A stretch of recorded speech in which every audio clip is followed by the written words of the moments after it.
ይህን ታሪክ እናንተ ብትሰሙት ምን ታደርጋላችሁ? አካባቢያችሁ ላይ የሚገኝ አንድ ረጅም ተራራ ላይ የሚኖር ጥንታዊ የገዳም ፍርስራሽ ይኖራል። እዛ ፍርስራሽ ገዳም ውስጥ የሚኖር ደግሞ ለረጅም ዘመናት ተገዝቶ የኖረ ማንንም እንዳያገኝ ማንንም እንዳያወራ አንድ መነኩሴ አለ። ይህ ታሪክ ልባችሁን ይቆርጣችሁ ይሆን? እዚህ መጽሐፍ ላይ ያለው ሰው ግን ያደረገውን ልንገራችሁ። ታሪኩን ከሰማ በኋላ እንቅልፍ ሊወስደው ስላልቻለ እውነትነቱን ለማረጋገጥ ጉዞ ይጀምራል። በጉዞ ግን የገጠመው ነገር እጅግ እንግዳ ነገር ነበረ። የያዘውን ስንቅ የሚቀማ እረኛ፣ የለበሰውን ልብስ የሚያራቁቱ አንዲት ኮረዳና አንዲት አሮጊት፣ የያዘውን ምርኩዝ ቀምተው ከተጠለለበት የድንጋይ ካብ የሚያባርሩ አንድ አሮጌና አንዲት አሮጊት ሽማግሌ ገጠሙት። ይባስ ብሎ በጨለማው ራቁቱን ምንም ሳይበላ ምርኩዝ ሳይይዝ ያለ ፋኖስ መንገድ መሪ ሳይኖረው እየተደነቃቀፈ መጓዝ ነበረበት። ጥቂት እየተሰነካከለ ከተጓዘ በኋላ ማለቂያ የሌለው ገደል ውስጥ ይገባል። ይተርፍ ይሆን ወይስ ይሞት? ነገሩ ሞትን የጉዞ ማብቂያ ያደረገው ማን ነው? ያንን ሽማግሌ ግዝት መነኩሴ ሲያገኘው ይሆን? ምንስ ሲያወሩ ይሆን? ይሄ መጽሐፍ የሰው ልጅ ወደ ነፍሱ ሲሄድ የሚያደርገውን ጉዞ የሚከፍለውን መስዋዕትነት ያስቃኘናል።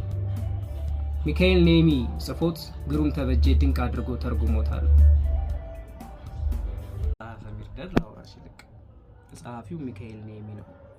በነ ካሊል ጂብራን ዘመን የነበረ ሊባኖሳዊ ጸሐፊ ነው።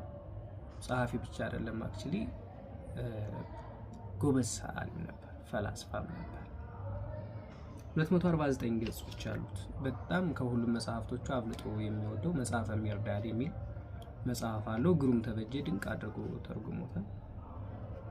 ኦሾ ስለዚህ መጽሐፍ የሰጠው ምስክርነት በጣም ነው የሚገርመው። ሌሎች መጽሐፍት ሁሉ የተጻፉ ናቸው።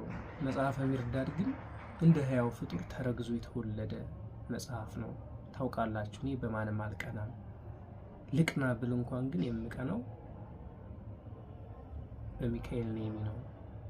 መጽሐፈ ሚርዳድን መጽሐፍ ስለምፈልግ የሚል ሀሳብ ሰጥቷል። ይሄ በእውነቱ ድንቅ ኮምፕሊመንት ነው። የዚህን አባባል እውነተኛነት የምናገኘው ወደ መጽሐፉ ዘልቀን ስንገባ ነው። ገና የመጀመሪያው ምዕራፍ እጅግ በሚያስደነግጥ የነፍስ ጉዞ ያስደምመናል። እንዴት ነው የሚያስደምመን? እጅግ የተዋቡ ቃላቶች፣ አይን ገላጭ የሆኑ የጥበብ ቃላቶችን ለሰው ልጅ ያመላክታል ማለት ነው። ሜታፎሪካል ነው። በጣም አሊጎሪ ይበዛዋል። ስፔሻሊ ደግሞ ይሄ በመጽሐፍ ቅዱስ የተነካ አይነት ጸሐፊ ይመስለኛል። በነቢያት የህይወት ጉዞ አለፍ ሲልም በኢየሱስ ክርስቶስ ታሪክ ዙሪያ የተጻፈ እስኪመስል ድረስ